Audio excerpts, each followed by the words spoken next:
श्री गणेशाय नमः। स्वागत है आप सभी का हमारे चैनल पर। आज के इस वीडियो में आप सुनेंगे वैशाख मास के कृष्ण पक्ष की संकष्टी चतुर्थी व्रत की कथा। संकष्टी चतुर्थी का व्रत गणेश जी को प्रसन्न करने के लिए और सभी प्रकार की मनोकामनाओं की पूर्ति के लिए किया जाने वाला सबसे उत्तम व्रत है।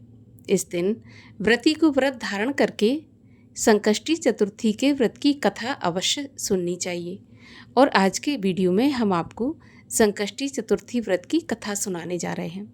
तो अगर वीडियो आपको पसंद आए तो लाइक अवश्य करिएगा, और अगर अभी तक आपने हमारे चैनल को सब्सक्राइब नहीं किया है, पहली बार चैनल पर आए हैं, तो सभी प्रकार की व्रत कथाएं और महात्म्य सुनने के लिए हमारे चैनल को सब्सक्राइब करके बेल आइकन पर क्लिक भी अवश्य कर लीजिए। आइए अब सुनते हैं संकष्टी चतुर्थी व्रत की कथा। एक समय की बात है, ऋषि गणों ने भगवान स्वामी कार्तिकेय जी से पूछा, हे प्रभु, दरिद्रता और कुष्ठ आदि रोगों से महादुखात एवं बैरियों द्वारा राज्य से च्युत किए गए शुभ आकांक्षी सभी नरेशों को क्या करना चाहिए? हे स्कंद, सभी उपद्रवों से पीड़ित और विद्या, पुत्र, ग्रह और धनहीन शुभ आकांक्षी मनुष्यों को क्या करना चाहिए? वो कर्तव्य या उपाय बताइए जिससे उन्हें क्षेम और अर्थ की सिद्धि हो सके। ये सुनकर स्कंद बोले, हे ऋषिगणों, सब सावधान होकर सुनो। मैं एक श्रेष्ठ व्रत कहता हूँ। संकटनाशक गणेश उसका नाम है, जो इस लोक और परलोक दोनों में सुखदायी है। प्राणी इसी उपाय से भूमंडल पर सभी कष्टों से पार हो जाते हैं। इस व्रत को देवकी पुत्र कृष्ण ने क्षेम और अर्थ सिद्धि हेतु धर्मराज को दिया था, जिस समय वे वन में दुख पा रहे थे। जैसे कि गणेश जी ने अपनी माँ को सुनाया था, वैसे ही श्री कृष्ण भगवान ने द्वापर में पांडवों को सुनाया था। पार्वती जी कहने लगी, हे पुत्र, ज्येष्ठ मास की चतुर्थी का किस तरह पूजन करना चाहिए? इस महीने में गणेश जी का क्या नाम होता है? भोजन के रूप में कौन सा पदार्थ ग्रहण करना चाहिए? इसकी विधि का आप संक्षेप में वर्णन कीजिए। तब गणेश जी बोले, माता, ज्येष्ठ मास के कृष्ण पक्ष की चतुर्थी सौभाग्य एवं पति प्रदायिनी है। इस दिन गणेश जी की पूजा भक्ति पूर्वक करनी चाहिए। इस दिन घी से निर्मित भोज्य पदार्थ अर्थात हलवा, लड्डू, पूरी आदि बनवाकर गणेश जी को अर्पित करें। ब्राह्मण के भोजन के पश्चात स्वयं भोजन करें। हे माता, इससे संबंधित पूर्वकालीन एक कथा सुनाता हूँ, सो आप ध्यानपूर्वक सुनिए। सतयुग में 100 यज्ञ करने वाले पृथु नामक राजा हुए। उनके राज्य में दयादेव नाम का एक ब्राह्मण रहा करता था। वेदों में निपुण उनके 4 पुत्र थे। पिता ने अपने पुत्रों का विवाह गृह सूत्र के वैदिक विधान से कर दिया। उन 4 बहुओं में बड़ी बहू अपनी सास से कहने लगी, सासू जी, मैं बचपन से ही संकटनाशक गणेश जी का व्रत करती आई हूँ। मैंने अपने पिता के घर में भी इस शुभदायक व्रत को किया है। अतः हे माता, आप मुझे यहाँ व्रत अनुष्ठान करने की आज्ञा दें। पुत्र वधू की ऐसी बात सुनकर उसके ससुर ने कहा, बहू, तुम सभी बहुओं में श्रेष्ठ और बड़ी हो। तुम्हें किसी प्रकार का कष्ट नहीं है और ना तो तुम कोई भिक्षुणी हो। ऐसी स्थिति में तुम किस लिए व्रत करना चाहती हो? हे सौभाग्यवती, अभी तुम्हारा समय उपभोग करने का है। ये गणेश जी कौन है जिनका तुम व्रत करना चाहती हो? फिर तुम्हें करना ही क्या है व्रत करके? कुछ समय के पश्चात बड़ी बहू गर्भिणी हो गई। 10 महीने के बाद उसने एक सुंदर बालक को जन्म दिया। उसकी सास बराबर बहू के व्रत करने का निषेध करने लगी और उससे व्रत छोड़ने के लिए कहने लगी। जब सास ने बार बार व्रत छोड़ने के लिए कहा तो बहू ने व्रत छोड़ दिया। व्रत भंग होने की वजह से गणेश जी कुछ ही दिनों में कुपित हो गए और जब उसके बेटे का विवाह था तो फेरों के वक्त उसके पुत्र का अपहरण कर लिया।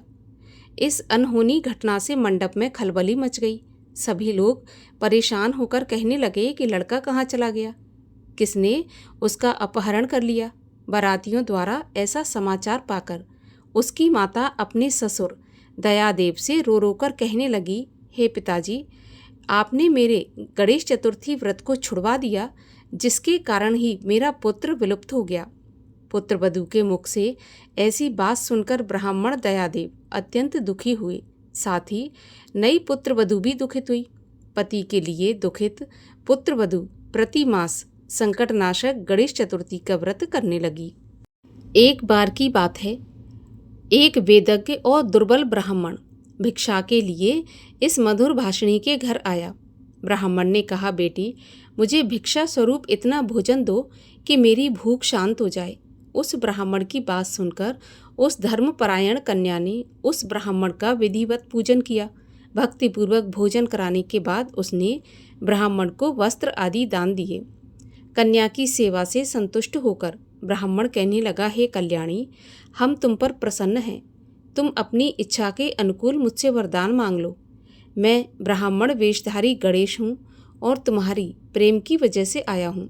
ब्राह्मण की बात सुनकर कन्या हाथ जोड़कर निवेदन करने लगी, हे विघ्नेश्वर, यदि आप प्रसन्न हैं तो मुझे मेरे पति के दर्शन करा दीजिए। कन्या की बात सुनकर गणेश जी ने उससे कहा, हे सुविचारिणी, जैसा तुम चाहती हो वैसा ही होगा। तुम्हारा पति शीघ्र आ जाएगा।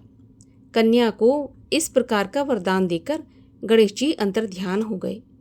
उसी वक्त की बात है, सोम शर्मा नामक ब्राह्मण एक जंगल में से उस ब्राह्मण बालक को नगर में ले आए। अपने पौत्र को देखकर दयादेव नामक ब्राह्मण बहुत प्रसन्न हुए। बालक की माता के हर्ष की तो सीमा नहीं रही। साथ ही संपूर्ण नगरवासी भी आनंदित हो गए। बालक की माता ने पुत्र को छाती से लगा लिया और कहने लगी, गणेश जी के प्रसाद से ही मैंने अपने खोए हुए पुत्र को प्राप्त किया है। उसे नए वस्त्र आभूषणों से अलंकृत किया। दयादेव तो बारंबार सोम शर्मा को प्रणाम करके कहने लगा कि हे द्विजराज, आपकी कृपा से मैंने खोए हुए पुत्र को प्राप्त कर लिया है। खोया हुआ बालक घर में आ गया। सोम शर्मा को सुस्वादु भोजन करवाकर धोती दुपट्टा से विभूषित करके गौदान किया। फिर से मंडप का निर्माण करके पूरे विधि विधान से वैवाहिक कार्य संपन्न किया। इससे सभी पुरवासी प्रसन्न हुए। वह भाग्यशालिनी कन्या अपने पति को पाकर धन्य हुई। ज्येष्ठ मास के कृष्ण पक्ष की चतुर्थी मनुष्यों के मनोरथ को पूर्ण करती है।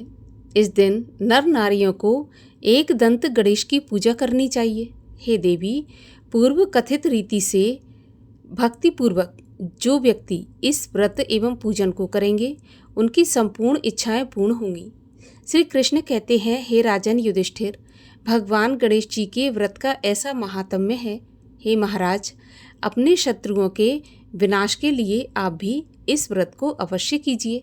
इससे आपको युद्ध में विजय प्राप्त होगी और आपका खोया हुआ राज्य भी आपको वापस मिल जाएगा। इस प्रकार श्री कृष्ण भगवान ने युधिष्ठिर को संकटनाशक गणेश जी के व्रत के बारे में बताकर कथा सुनाई और पांडवों के कष्ट भी दूर हुए। बोलिए गणेश जी महाराज जी की जय। और आइए अब सब मिलकर करते हैं भगवान गणेश की आरती। जय गणेश जय गणेश जय गणेश देवा, माता जाकी पार्वती पिता महादेवा। जय गणेश जय गणेश जय गणेश देवा, माता जाकी पार्वती पिता महादेवा। एक दंत दयावंत चार भुजाधारी, मस्तक सिंदूर सोहे मूस की सवारी। मस्तक सिंदूर सोहे मूस की सवारी।